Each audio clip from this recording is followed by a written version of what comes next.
Vous serez surpris de savoir une autre plus grande peur que j'avais en moi. C'était faire face aux gens. J'avais l'habitude de me cacher des gens. Quand j'étais au lit pendant 2 ans, j'avais l'habitude de garder la porte fermée. J'avais l'habitude de prétendre que je ne vais rencontrer personne. Dites-leur que je dors. Vous savez pourquoi? Parce que je ne pouvais pas supporter cette sympathie qu'ils avaient pour moi. Ils me traitaient comme un patient. Quand je souriais, ils avaient l'habitude de me regarder et dire « Waouh, tu souris, est-ce que ça va ?» J'en avais marre qu'on me pose cette question. « Es-tu malade ?» Eh bien, une dame hier à l'aéroport m'a demandé « Es-tu malade ?» Et j'ai bien dit « En plus de la lésion de la moelle épinière, je vais bien, je suppose. »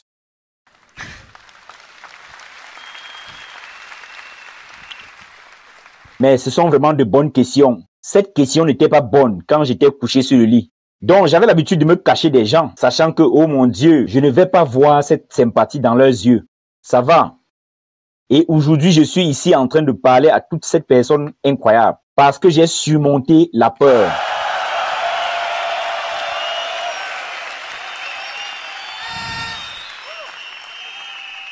Vous savez, quand vous finissez par être sur un fauteuil roulant, quelle est la chose la plus douloureuse?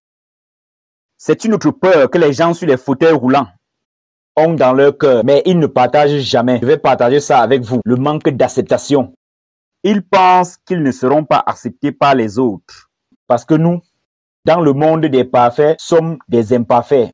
Donc j'ai décidé que, au lieu de démarrer une ONG de sensibilisation aux handicaps, dont je sais qu'il n'aidera personne, j'ai commencé à apparaître plus en public. J'ai commencé à peindre. J'ai toujours voulu peindre. J'ai fait beaucoup d'expositions. Je suis le premier artiste à fauteuil roulant du Pakistan. J'ai fait beaucoup de campagnes de mannequinat, des différentes campagnes pour des marques comme Tony et Guy.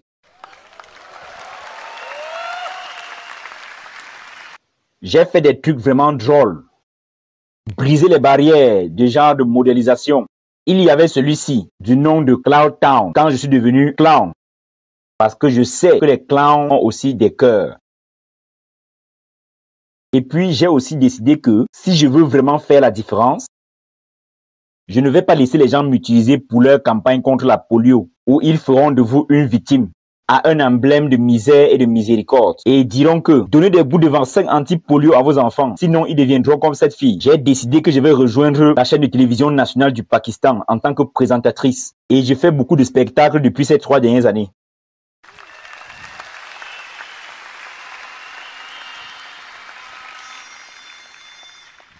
Donc, quand vous vous acceptez comme vous êtes, le monde vous reconnaît. Tout commence de l'intérieur. Je suis devenu l'ambassadeur national de bonne volonté pour vous et des femmes au Pakistan. Et maintenant, je parle pour les droits des femmes et enfants. Nous parlons de la diversité d'inclusion et l'égalité entre les sexes, qui est une obligation. J'ai été présenté dans BBC 100 Women de 2015. Je fais partie des 30 Forbes de moins de 30 ans de 2016. Et tout ça ne s'est pas fait tout seul. Vous vous épanouissez dans votre carrière. Vous avez de plus grands rêves et aspirations dans la vie. Rappelez-vous toujours d'une chose.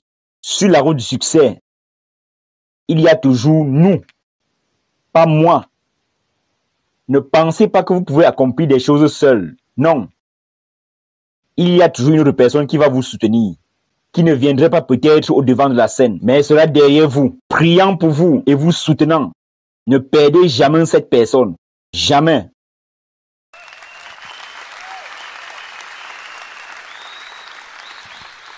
Peu importe combien je dis que je n'ai pas pu trouver de héros, donc je suis devenu un héros. Je veux toujours reconnaître ces 3 personnes dans ma vie qui ont littéralement changé complètement ma vie. Et je m'inspire d'eux chaque jour. Walid Khan.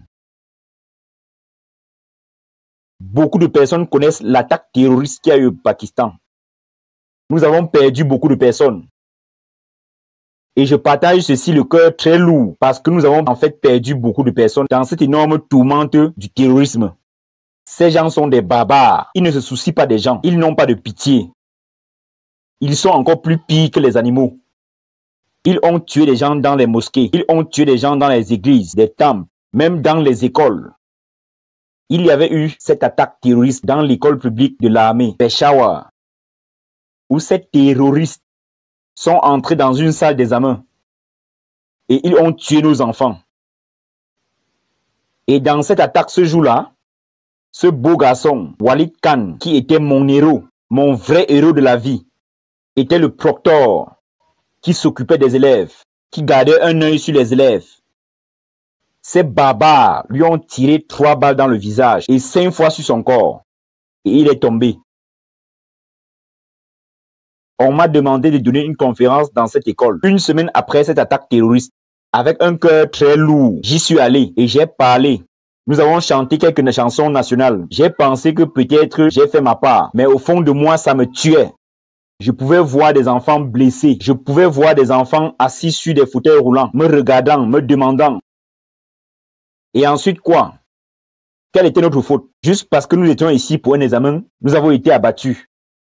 Tant de gens, tant d'enfants ont perdu leurs amis. Leur classe était vide. Le lendemain, ils sont allés en classe.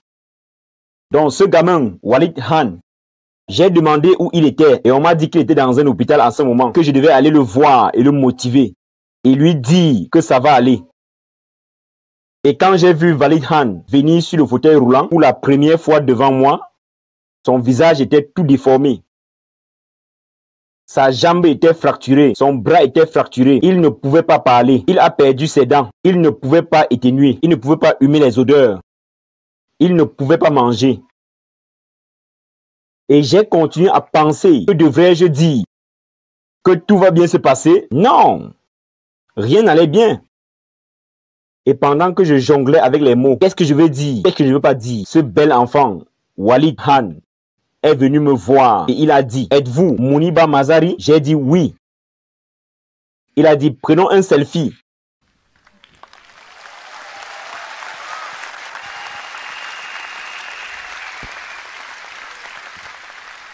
Et avec ce beau sourire édenté de Walid Khan, nous avons pris ce beau selfie que j'ai encore avec moi.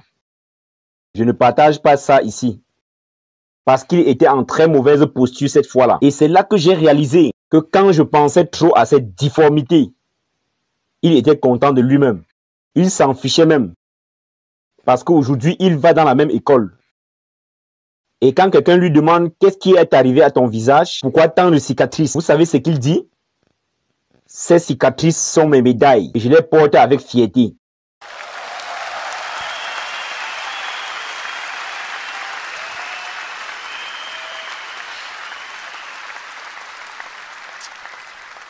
Et comment il dit magnifiquement que les terroristes ne voulaient pas qu'il étudie. Je vais étudier et je deviendrai médecin un jour.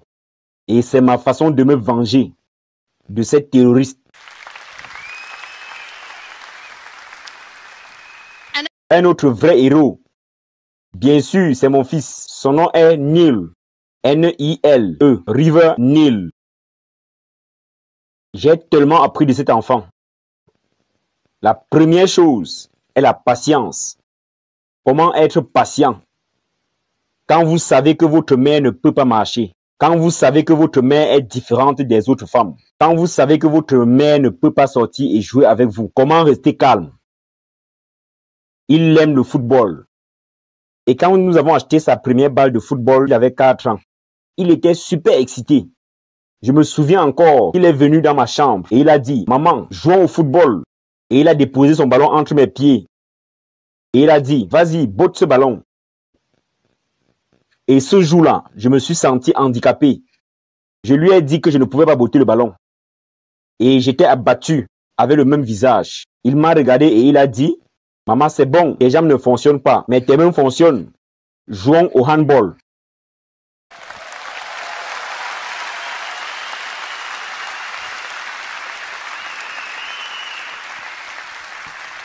Vous savez quoi? Ce jour-là, il m'a fait réaliser que quand vous pensez que votre verre est à moitié vide, arrêtez, votre verre est à moitié plein. Tout se passe ici et ici. Le dernier, mais pas le moindre.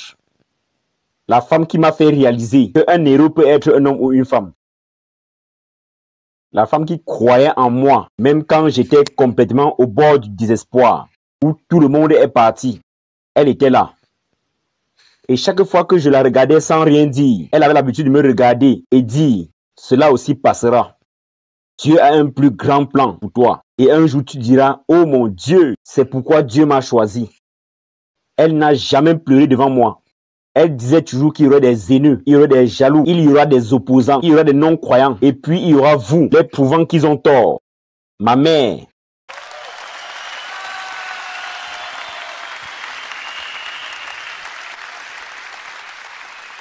Quoi que je sois aujourd'hui, je ne suis rien sans elle.